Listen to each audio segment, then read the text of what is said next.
नमस्कार दोस्तों। आज के इस वीडियो में हम लोग डोजिंग के बारे में बात करेंगे। जो बॉयलर में जो केमिकल डोजिंग किया जाता है उसके बारे में डिटेल में बात करेंगे।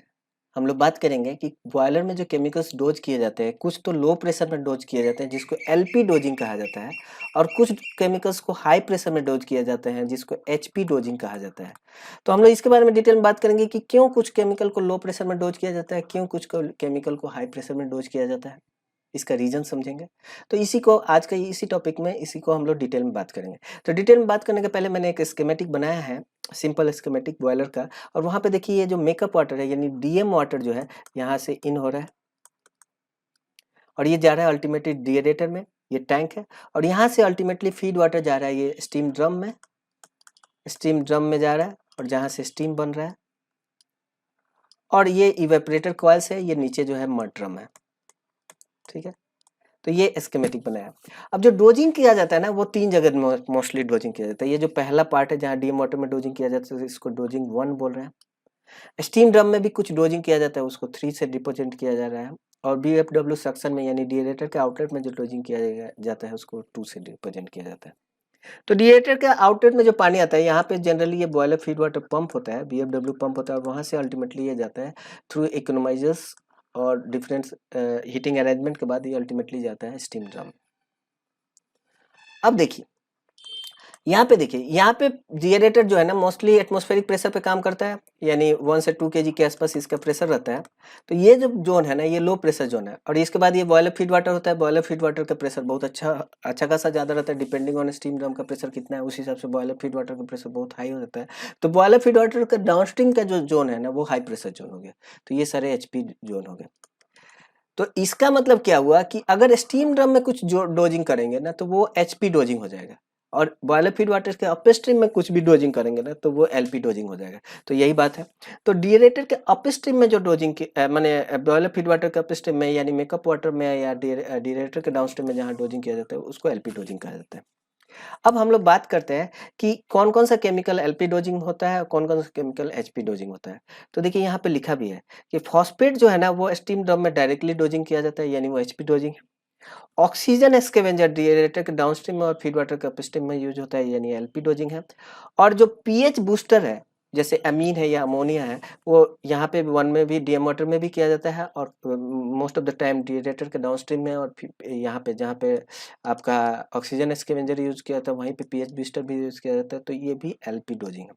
तो अब सभी का रीजन समझते हैं कि ऐसा क्यों है। देखिए एलपी डोजिंग के बारे में हम बात करेंगे। तो हमने लास्ट पार्ट में जब हम ऑक्सीजन स्कैवेंजर के बारे में बताया था तो बताया था कि ऑक्सीजन स्कैवेंजर जो है ना हाई टेम्परेचर में जो है वो डिकम्पोज हो जाते हैं, और डिकम्पोज होकर के जैसे हाइड्रोजन ही है, हाइड्रोजन डिकम्पोज होकर के अमोनिया बना लेता है और नाइट्रोजन बनाता है।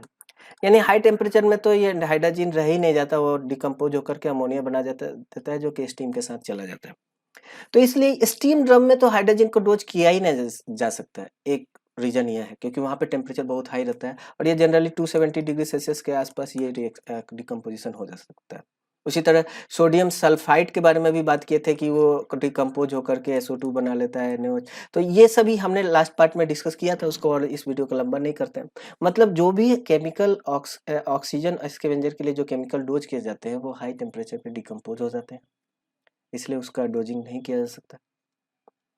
तो एक तो ये रीजन हो गया कि हम अभी रीजन को नुमरेट करें कि एलपी डोजिंग के ऑक्सीजन स्कैवेंजर के लिए पहले बात करें। तो पहला पार्ट ये है कि वो हाई टेम्परेचर में डिकम्पोज हो जाता है।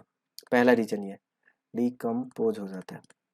दूसरा रीजन ये देखिए यहाँ पे, ये जो बॉयलर फीड वाटर पंप है और यहाँ पे इकोनोमाइजर है। अब अगर ऑक्सीजन से कोरोजन के बारे में बात किया जाए तो ऑक्सीजन कोरोजन कहाँ पे मैक्सिमम होगा, ये पूछा जाए किस जोन में मैक्सिमम होगा, तो आप क्या बोलोगे? फीड वाटर जोन में, इकोनोमाइजर जोन में, या इवेपोरेटर कॉइल्स में, या सुपर हीटर कॉइल में? कहाँ पे ऑक्सीजन का कोरोजन मैक्सिमम होगा? तो ये यदि सोचिए तो आप देखो कि ऑक्सीजन जो है अल्टीमेटली गैस है जो कि वाटर में डिजोल्व है, और जहाँ पे स्टीम ड्रम में स्टीम बन रहा है तो इसका मतलब स्टीम ड्रम में तो ऑक्सीजन डिजोल्व होकर नहीं रह सकता। वहां पे जैसे ही पानी जाएगा स्टीम ड्रम में अल्टीमेटली ऑक्सीजन जो है स्टीम के साथ चला जाएगा। इसलिए आपको पता है डिएरेशन में क्या करते हैं हम लोग? टेम्परेचर बढ़ाते हैं। टेम्परेचर बढ़ाने से ऑक्सीजन की सॉल्युबिलिटी घटती है, और जब बॉइलिंग पॉइंट आ जाएगा तो ऑक्सीजन पानी में रह नहीं सकता, वो तो स्टीम के साथ निकल जाएगा। इसका मतलब स्टीम में, ड्रम में यानी इवेपोरेटर कॉइल्स में, सुपर हीटर कॉइल्स में ऑक्सीजन कोरोजन तो नहीं होता है। ये ऑक्सीजन कोरोजन कहाँ पे होगा? जहाँ पे स्टीम में माने पानी में ऑक्सीजन डिजोल्व होकर रहे, और ये क्लोज लूप सिस्टम में ही हो सकता है, ओपन लूप सिस्टम में नहीं। ओपन लूप सिस्टम में तो जहाँ ये ओपन सिस्टम हुआ वहाँ ऑक्सीजन वापस वेपोराइज होकर चला जाएगा स्टीम। तो इसीलिए जो ऑक्सीजन के कारण जो कोरोजन होता है वो मोस्टली फीड वाटर सर्किट में होता है, और वो भी कहाँ पे मैक्सिमम? इकोनोमाइजर आउटलेट के आसपास। क्यों? क्योंकि यहीं पे ऑक्सीजन डिजोल्व रहेगा, और कोई भी कोरोजन रिएक्शन है वो टेम्परेचर बढ़ने के साथ बढ़ती है, तो इकोनोमाइजर आउटलेट के पास टेम्परेचर मैक्सिमम है, तो इकोनोमाइजर आउटलेट के पास ये कोरोजन सबसे फास्ट होगा। इसीलिए इस ऑक्सीजन से कोरोजन बचा रहा है तो ऑक्सीजन स्कैवेंजर को इकोनोमाइजर के अपस्ट्रीम में डालना पड़ेगा। एक बात तो अपस्ट्रीम में कहाँ पे डालें? तो अपस्ट्रीम में हम लोग बॉयलर फीड वाटर के जस्ट डाउनस्ट्रीम में डालेंगे, तो हमारे पास इतना रेजिडेंस टाइम नहीं मिलेगा कि पूरा का पूरा ऑक्सीजन एब्जॉर्ब हो जाए, तो रिएक्ट कर जाए। तो इसीलिए मैंने इकोनोमाइजर से फार्देस्ट पॉइंट पे कहाँ डाल सकते हैं? तो फार्देस्ट पॉइंट पे थिएटर के जस्ट आउटलेट में डाल सकते हैं, ताकि हमको दोनों चीज हो जाए, रेजिडेंस टाइम में भी मिल जाए, रिएक्शन हो जाए अचीव, और एक फीड वाटर सर्किट में ऑक्सीजन कोरोजन बच जाए। इसके लिए यहाँ पे डाला जाता है। हमने बात किया था हाइड्रोजन का जो रिएक्शन है, वो हाइड्रोजन का रिएक्शन हाई टेम्परेचर में फास्ट रहता है, लो टेम्परेचर में स्लो रहता है, तो इसलिए हम ऑक्सीजन स्कैवेंजर को यहाँ पे भी नहीं डाल सकते। यहाँ पे डालने से हाइड्रोजन रिएक्शन बहुत स्लो हो जाएगा। दूसरा ये है कि ऑक्सीजन स्कैवेंजर है, मतलब डिएरेटर के बाद जो बच्चा खुचा ऑक्सीजन है उसके रिएक्शन के लिए ऑक्सीजन स्कैवेंजर डाल रहे हैं, तो ये डिएरेटर के डाउनस्ट्रीम में ही डाला जा सकता है। इसलिए इसका एप्रोप्रिएट जो डोजिंग पॉइंट होगा वो 2 ही होगा। ठीक है, तीसरा बात समझते हैं। देखिए, जब अगर हमने हाइड्रोजन को यहाँ पे डोज किया है, तो ये अल्टीमेटली ये कहाँ जाएगा? बॉयलर फीड वाटर पंप के थ्रू जाएगा, और boiler feed water pump mostly centrifugal pump होता है, जहाँ पे सेंट्रीफ्यूगल एक्शन से प्रेशर बढ़ाया जाता है। तो यहाँ पे सेंट्रीफ्यूगल पंप के थ्रू जब जाएगा ना, तो ये बहुत अच्छा मिक्सिंग भी हो जाएगा हाइड्रोजन का वाटर के साथ। तो ये भी एक रीजन है, और मिक्सिंग होने से अच्छे से रिएक्शन हो जाएगा। और हम लोग देखना, बॉयलर फीड वाटर का जो सैंपल पकड़ते हैं वो इकोनोमाइजर इनलेट के पास करते हैं, तो जब तक इनलेट के पास जाएगा तब तक तो अच्छे से रिएक्शन हो जाएगा, और इकोनोमाइजर इनलेट के पास बस रेजिडुअल हाइड्रोजन ही मिलेगा। ये एक रीजन है। और चौथा बात करें कि आप लो प्रेशर डोजिंग कर रहे हैं मैंने बॉयलर फीड वाटर के सेक्शन में, तो आपका जो डोजिंग पंप है वो भी आपको लो प्रेशर पंप की जरूरत पड़ेगी, तो उसका भी कैपिटल कॉस्ट और ऑपरेटिंग कॉस्ट कम हो जाएगा। जबकि अगर डायरेक्टली स्टीम ड्रम में डोजिंग करेंगे तो हाई प्रेशर पंप की जरूरत पड़ेगी, तो उसलिए वो प्रॉब्लम मैंने आपका ऑपरेटिंग कॉस्ट, कैपिटल कॉस्ट ये सब भी बढ़ेगा। तो ये सारा रीजन समझने से तो ये लगता है कि जो भी केमिकल का डोजिंग है ना, वो एलपी में ही करना चाहिए। अच्छे से मिक्सिंग भी होगा, कैपिटल कॉस्ट और ऑपरेटिंग कॉस्ट भी कम हो जाएगा। तो फिर हम टीएसपी का जो डोजिंग है वो हाई प्रेशर डोजिंग क्यों है, ये एचपी डोजिंग क्यों है, इसको समझते हैं। तो देखिए, हमने बात किया कि टीएसपी का पर्पस क्या है। तो टीएसपी जो है हमने बात किया था, बेसिकली टीएसपी जो है ट्राई सोडियम फॉस्फेट है, और ट्राई सोडियम फॉस्फेट जो है ना अल्टीमेटली जो है पानी में जाता है, तो ये क्या बनाता है? Na2HPO4 plus NaOH। ठीक है, और हमने बताया था कि ये जो फॉस्फेट है ना, ये एक तो सोडियम फॉस्फेट रिएक्शन करने से आपका पीएच बढ़ जाता है, एक तो ये रीजन हुआ।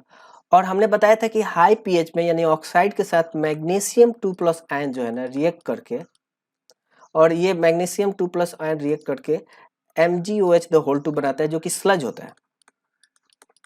यानी जो हार्डनेस ऑफ वाटर है, यानी जो स्केल फॉर्मिंग जो कैटायंस है, जैसे मैग्नीशियम 2+ आयन और कैल्शियम 2+ आयन, ये फॉस्फेट के साथ और फॉस्फेट के रिएक्शन के कारण जो हाइड्रोक्साइड बना उसके साथ जो रिएक्शन होता है उसकी वजह से ये स्लज बना लेते हैं। जैसे कैल्शियम 2+ का भी बात करें तो 10 calcium 2+ plus 6 phosphate ions plus 2H मिल करके कैल्शियम हाइड्रोक्सी एपेटाइट बना लेता है।